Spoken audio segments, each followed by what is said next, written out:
G'day there, ladies and ledians, and welcome back to another episode of my Crystal Let's Play. Last time, we defeated the gym leader, Morty. He honestly wasn't that tough, kept using curse over and over, really reduced his health, had a lot of support moves, or like non-damaging moves, so it wasn't as tough as the previous one. Ugh. But, you know, we've got our next gym leader on our left, next target in our sights, so to speak. And so we'll be continuing our journey to Olivine City. But I have trained up my Pokemon a little bit to around 26. I don't want to go too far, Chloe's probably a bit overleveled. But we'll see how we go. I don't think you can ever be overleveled as a Ledian. As you can see, our stats on the right. We're not the best Pokemon, that's for sure. And our move pool is also not the best. But in any case, I feel we should continue. Now, I do apologise about the last episode being relatively short. I try to aim for around 20 to 30 minutes per episode.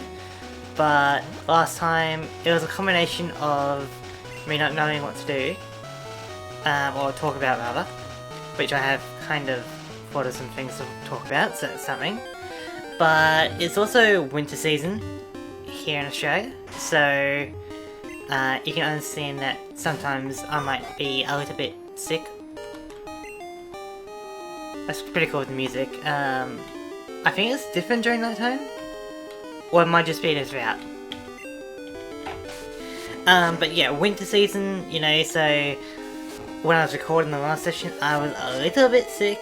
Hopefully it didn't come across as too sick. It should be relatively fine. I know I'm like using like a voice change and all, like surprise surprise, this isn't my real voice. But it should have been fine.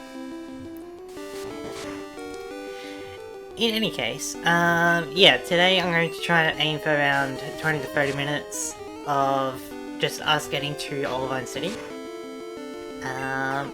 Depending on how quickly we get there, we can do other things, like we can start the lighthouse, or we can just start heading to Cianwood City. Cianwood Town? I forget if it's a city or town. But let's send in Fusey. Try to even out the experience, you know? And so some topics today. Let's battle some trainers, why don't we? While I talk. So, one thing that I like to do, kind of in my spare time, is I like to try to find other YouTube creators. Specifically Pokemon, so it's like, you know, the same kind of niche and able to start some conversations. Just no, you don't really find that nowadays. Right, Fusey, like, learned Light Screen, because she had a spare move slot. In any case, so I like to occasionally find new creators, and the way I do this is by just searching like Pokemon or Pokemon Let's Play, Pokemon Theory, that kind of thing, that kind of topics. And then I go like, there's like a filter that you can apply to it, where it's like upload date, which will do the most recent videos uploaded, which is a good way to find smaller creators, because usually bigger creators like take up the homepage and all that, right? It's very rarely that you're able to see a smaller creator. But by doing upload date, you get people of all sizes, really. And I'm not really into YouTube Shorts, so I filter between 4 and 20 minutes. So it's around the same kind of length my videos are, really. And that's how I'm able to meet some people. One person that I did meet, and we do kind of comment on each other's videos a fair bit, is the Media-saurus. So shout out to you. He's pretty cool. You know, American, doing Emerald Let's Play at the moment. It probably will be, I estimate, within 2 weeks of him beating the Elite Four. Depends what he really does and how long things take, how much of a grind things would be. Oh, this is going to be a bad matchup with the Rock type. But, yeah, it's a pretty good Let's Play, I think. And he does plan to do other Pokemon related content in the future. So, I don't know the proper YouTube etiquette, but I think linking his channel in the description should be good. That should cover my bases, so you don't get angry at me. And, you know, since we've been chatting for a fair amount, if you want to, like, email me, my email should be in my bio, and then we can start talking on Discord, you know? Maybe do some collabs, or just chat, you know? And I'm not going to really open my kind of Discord to everyone, really. It is going to be people that I actively want to talk about, to talk to, so it's going to, like, you can't just show up uninvited, you know? I kind of need to really know you a little bit, you know? Maybe in the future I'll have, like, a dedicated, like, a Discord server, but at least for now it doesn't really make sense for me to do that. I don't have too much going on. I do have plans in the future, but I feel like I need to be a bit big of a creator for that. So I won't spoil what it is right now. Let's get Teamy involved. But yeah, the Media-saurus has like 10 times my subscribers, which sounds like a lot, but we're both relatively in the same kind of area in YouTube. We're both small. So sharing some love with him would be great. And yeah, like we comment on each other's videos pretty frequently, sorry. And so it's a good relationship. Good to help out each other, you know? And one thing about Australia is that we really like the underdog.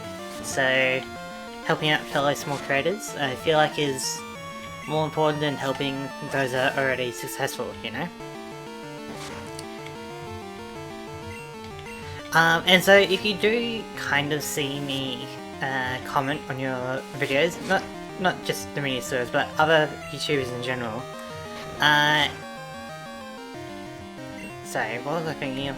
I was thinking, yeah, so if you do find me in your comments, it's probably because I'm taking that first step to reach out. But I would also encourage others to kind of do these filters as well, you know, do upload date, maybe a certain title, and that's a good way to find creators that you don't normally watch, you know.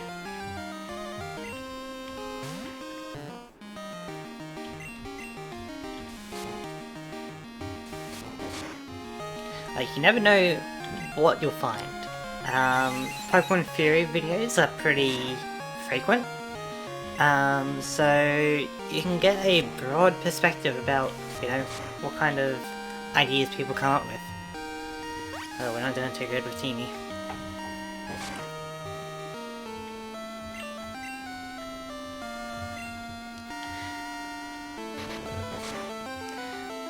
Oh, did not expect that. But yeah, that's kind of how I find other people. And just start talking to them. It's overall good. I don't see any downside to doing this. There's only benefits, you know. We both support each other, help each other stay motivated. It's overall a pretty good system, and so more people should probably employ it. But that's enough about that. Let's talk about something a little bit more relevant to today's date. Recently, the Nintendo Switch 2 has been released worldwide. And I'm just going to tell you now, I'm not getting a Switch 2.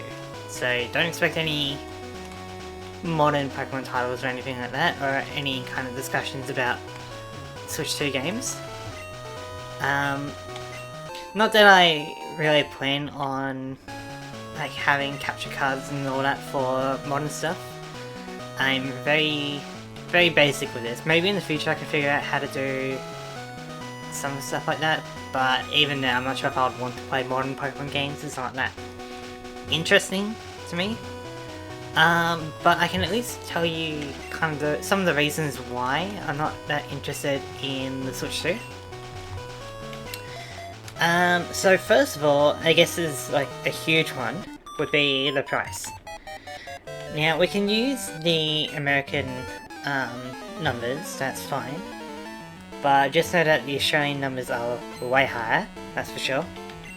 The Switch being $450 is... I guess it's okay for what it is. I'm not really like a high-tech guy or anything, but I've heard it's decent. But a lot of the little things about it aren't that interesting. Like, the game chat thing being tied to a button and an online service definitely does not sound good.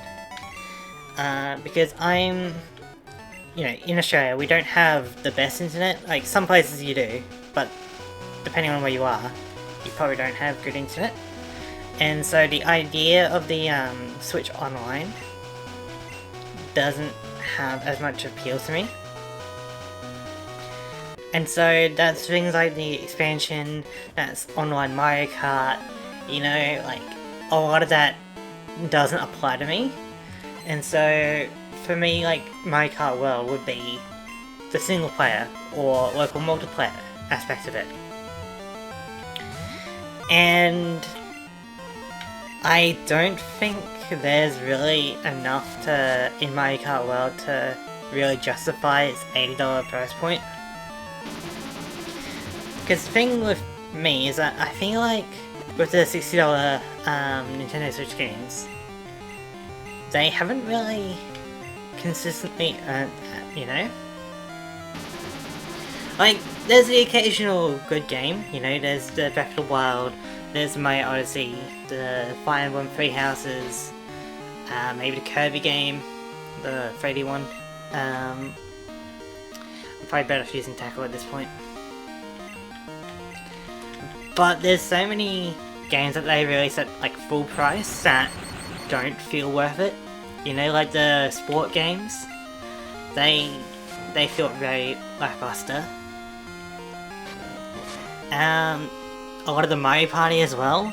Like, we need more boards for Superstars, you know? Like, that was actually a pretty decent game, it just needed more boards. With only 5, it's kind of rough, you know? And so, and of course, like, the Pokemon games are very, very hit or miss. So I don't feel like they've earned their $60 price point, and now they're bumping up to $70 or $80, you know? You had plenty of time to show off that Pikachu. What are you talking about? So yeah, it doesn't really feel worth it. You know, if I had to give a price to the Mario Kart World, based off what I've seen so far, 60? Maybe 50? Probably 60 though, just to be safe. But like, Mario Kart 8 had like the DLC, paid DLC as well, which I'm not the biggest fan of DLC, especially, I mean, like, for PC games it's a bit more bearable, right? But for Nintendo games, because they are going to eventually cancel the online, you know, in like 20 years time, you won't be able to play it with all the bells and whistles unless you've already got it installed. Which is kind of like a bad model for games, really, because it means that they're only like premium for a certain time and then they're kind of garbage, or like not quite good enough. Maybe we are over-leveled, but I think this is kind of like how Gen 2 is designed, with its more non-linear gameplay. Which, yeah, it's very rough, because sometimes you feel under-leveled, sometimes you feel over-leveled, and grinding out, you need to battle low-level Pokemon, which does take a while. Anyway, so yeah, I'm not the biggest fan of like DLC for Nintendo stuff and like online massive patch updates and all that. And not to mention that they're also doing the virtual game keycard thing. So it's basically like a digital game, but you get the case for it or something. Like, it's a very weird way to go about it.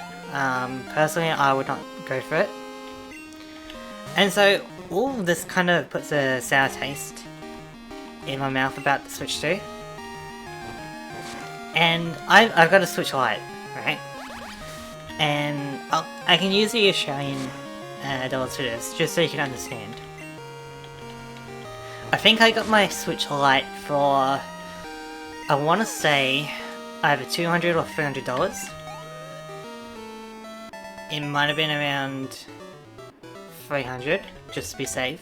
I'll have to double check the price on it, but I feel like it was around 300, right? For the Switch Lite. And now the Switch 2 is like around, what was it? It was over $700. Might be around $750 or $720.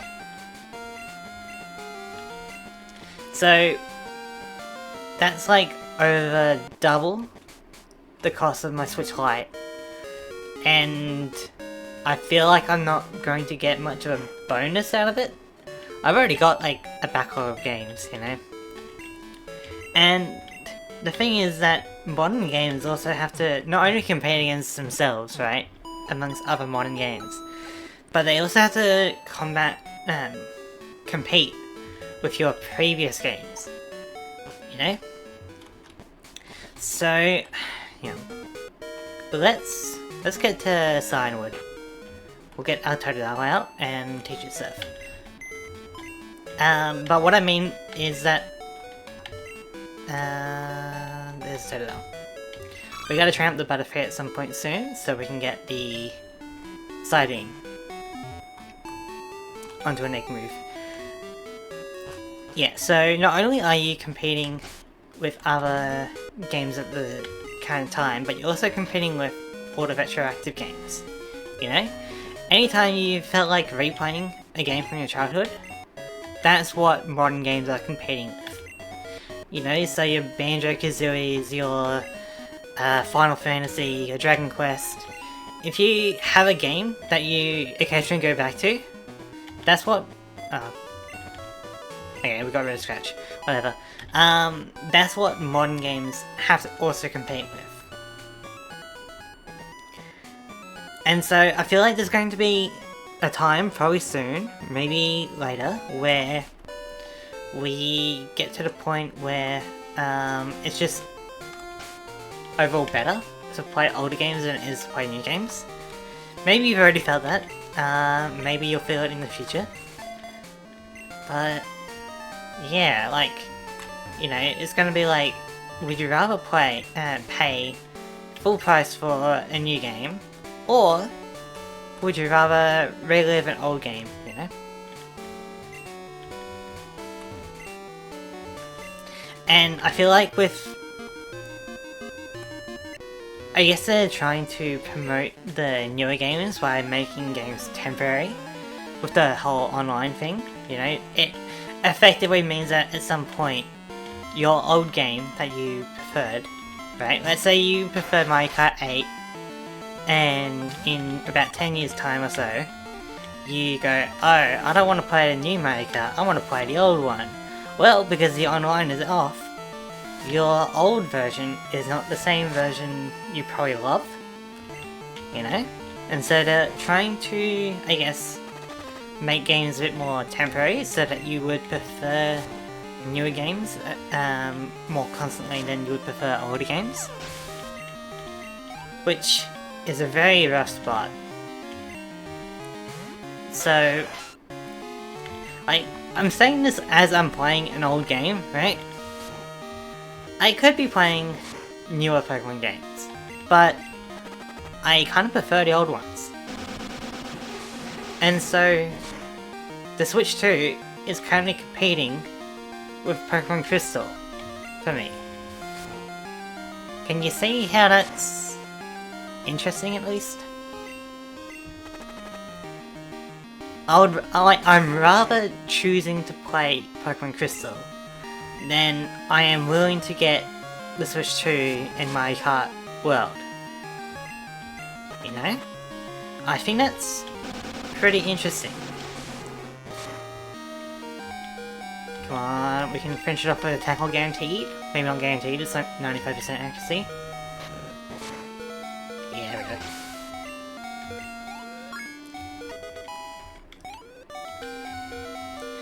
And so yeah, long story short, I'm not really getting the Switch 2.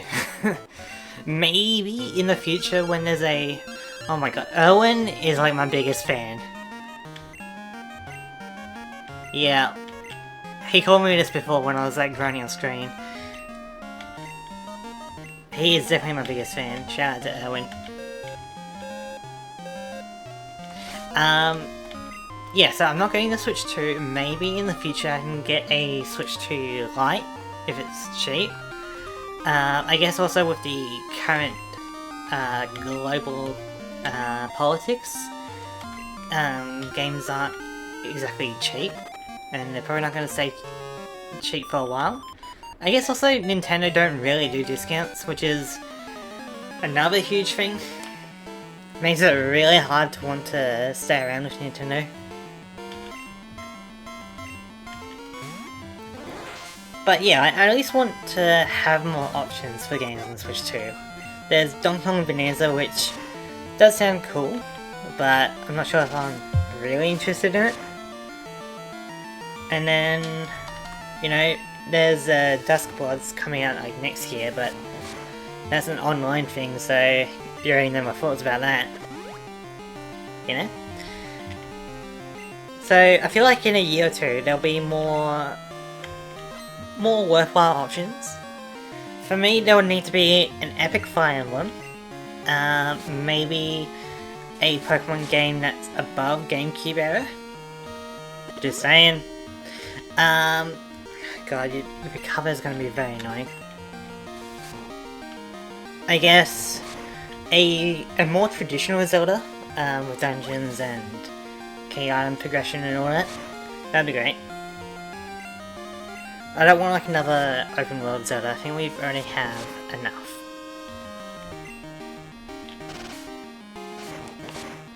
So yeah, the Switch 2 isn't really worth it for me, and I don't have the highest appraisal of Nintendo.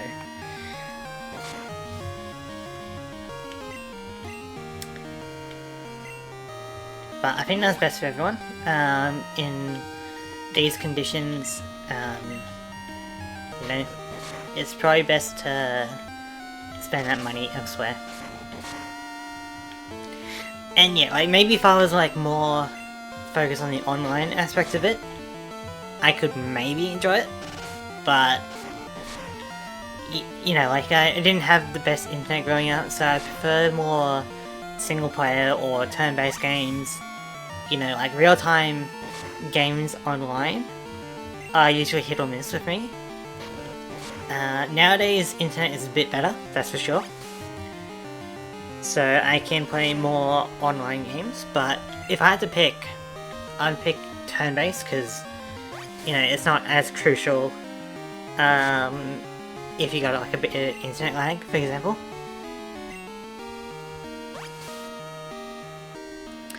So yeah, you can let me know, are you getting the Switch 2? Are you kind of on the fence about it? Are you against it? There's really no wrong argument, I don't think.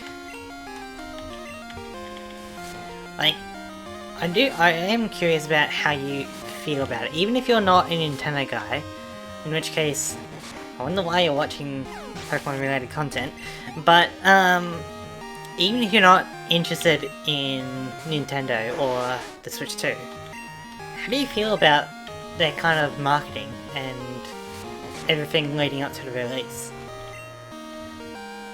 Like, is it worth the price for you? Is it not? Alright, we're switching to Chloe, this is taking too long, sorry. We're gonna Thunder Punch this one.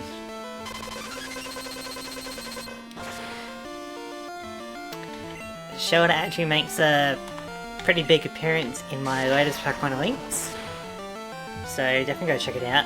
One thing that I didn't really mention in that one is, or there's going to be like a little observation slash joke about Shoulder, right? Shoulder, as you saw, was horizontal.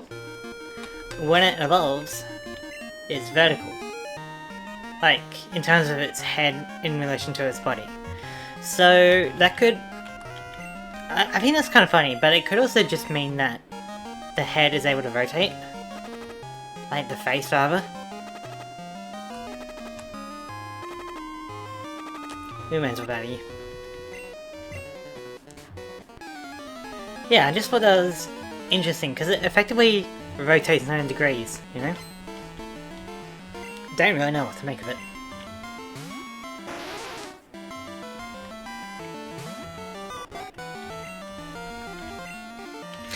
I keep forgetting about light screen. I'm used to the most bottom move being an attacking move, but you know, light screen helped out in that situation. Our attack fell. This is gonna be a pain. We need Kai. Kai with Thunder Punch is so good. Once I get my new Lady Bar that's got with Side Beam, we'll be able to put Thunder Punch and Ice Punch onto it, as well as the Side Beam, so it's going to be possibly better than Kai. In the post game, we'll be able to get Giga Drain as well. So that'll be something. Identical. Okay, we can switch out for that. We don't need Kai for that. Yeah, let's go Fusey.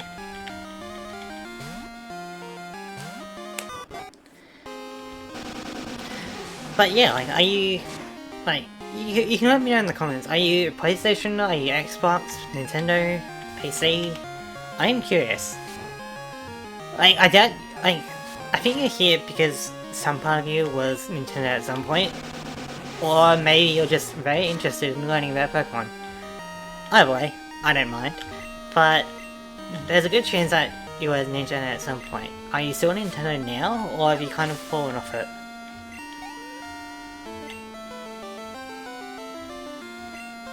I'm definitely a bit more critical about Nintendo nowadays. A lot of their practices are not consumer friendly, and so if possible I will try to get the game on PC.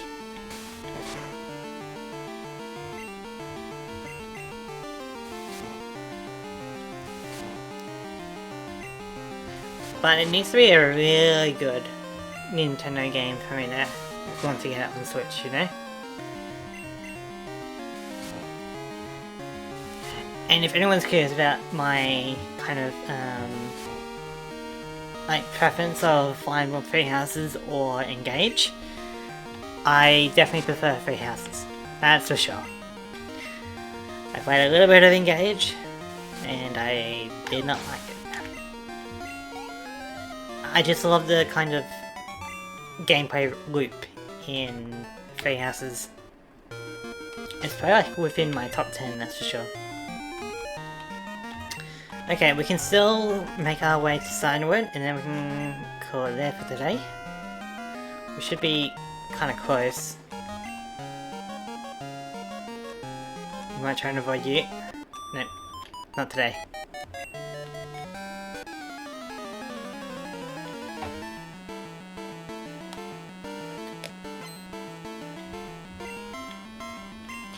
In the next episode, we'll probably take on the gym leaders in Cianwood, and then take on Chuck.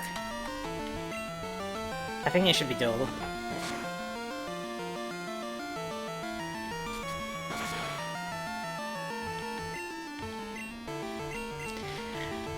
How do you guys feel about my PowerPoint presentation style videos? I don't have the most fancy tech, and I don't have the expertise. I could potentially learn, and again, the Media-saurus has suggested Cup Champ, so I might check out on that. don't know how much I'll use it. The thing is, like, I don't want to be that kind of YouTuber that really appeals to that first 30 seconds, like ADHD brain, kind of brain rot content, showing everything rather than letting you imagine or critically think it.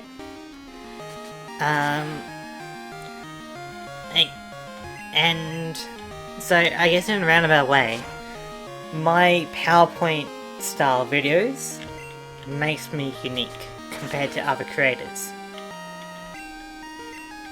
Like, how many Pokemon creators can you, like, that are big, actively use inferior editing and PowerPoints and, you know, very low quality stuff? And so if I get, say, big on YouTube with a very low Ledian, let's see if we can make our way. But yeah, if I get, like, say, big, right? And people kind of like my content as it is now, then that kind of puts me in a tough spot of, like, do I switch to potentially improve, or would I just stay the same because people like that, you know?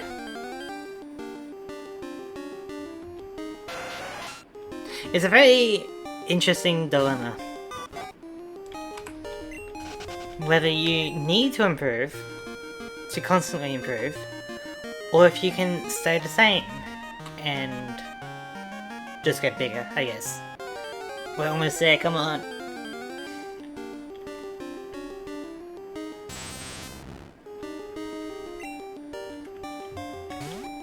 I'm just realizing we don't have a dedicated flyer, so we'll need to kind of surf back.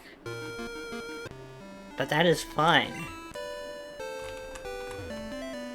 As we have made it to Cianwood, I believe town. Let's check the burger here. I guess we didn't get the map, huh? Oh well. Alright, we made it to Cianwood town. Talked about some things along the way. The next video should be, you know, not too long from now. I try to aim for about 2 to 3 times a week, 20 to 30 minutes each. That sounds like a pretty reasonable rate of travel. At this rate, you know, we should be... Let's see... Johto isn't a particularly long game, but with our challenge, it can take a while. I'm going to say that we can get to the Elite Four maybe by the end of the month. We'll see if that prediction is true. Comment down below if you can predict whether or not well, how about this? Comment down below when you think I'm going to get to the Elite Four. Am I going to be within a month, more than a month, or much longer? Is it going to be a week? I don't think it's going to be a week. Don't suggest a week. You know, let's see who gets closest, eh? But in any case, that's going to be it for today's episode.